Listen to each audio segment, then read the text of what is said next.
Welcome to the Guerilla Health Report, where we deliver news from an alternative perspective.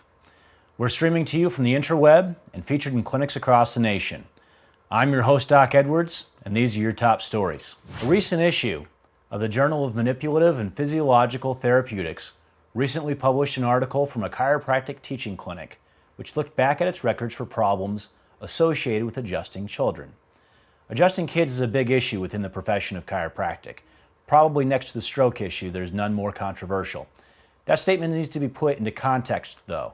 The controversy isn't within the profession, but rather outside of it.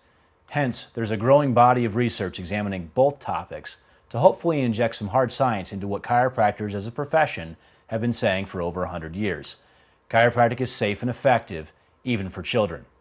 The study by Miller and Banfield examined 781 files of children under 3 years of age who were treated at a British chiropractic college. The authors found a rate of adverse reaction to be 1 per 100 pediatric patients, or 1 for every 749 treatments, none of which lasted longer than 24 hours or required hospital care. For comparison, the side effect rate of the two most commonly prescribed drugs for children in the U.S., now this is the side effects for headaches alone, is 18 out of 100 for Singulair and 14 out of 100 for Concerta. 1 out of 100 versus 14 to 18 out of 100, that should give parents a little to think about on their next visit to the pediatrician. The big question though, did chiropractic help? Over the same period, 85% of parents reported improvement for the condition they brought their children in for. This article supports the evidence that chiropractic care is both safe and effective for children under 3 years of age. An interesting side note to that story, a 3-year-old would be considered old for the majority of the patients adjusted in this review.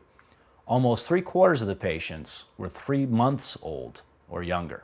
In another report on youngsters, Pediatric Neurology recently published a study on children who grind their teeth while they sleep. Teeth grinding, or bruxism, is linked to a variety of disorders, but is commonly thought of as an outlet for stress. Research written by Vendrami and colleagues concluded that children diagnosed with migraine headaches also suffer from sleep disturbances. In my opinion, though, that wasn't the most important finding in their paper. In the course of discussing this phenomena, the authors highlight an important issue. Children suffer from tension headaches. Often this is an ignored arena for parents. A lot of adults in this shake-it-off society seem to think that just because kids are small, don't have jobs or financial concerns, etc., they don't have stress. But between school shootings, instantaneous gossip, through instant messaging and text, the public humiliation readily available on YouTube, and parental pressure to perform academically, athletically, and socially, I think there's plenty out there for a kid to get stressed out about.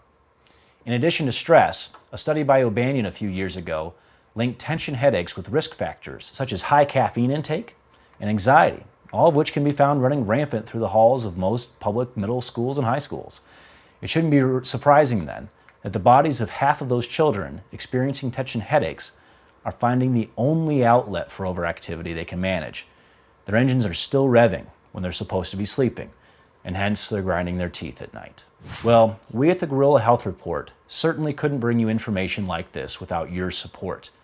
I'd like to thank Dr. Stephen Monson and his staff at Monson Chiropractic Clinic in Rockford, Illinois, Dr. Morgan Oakes from SafeandEasyFatLoss.com, and Krista Voisetz from the Homeopathic Alternative in Beloit, Wisconsin for joining the Guerilla Nation.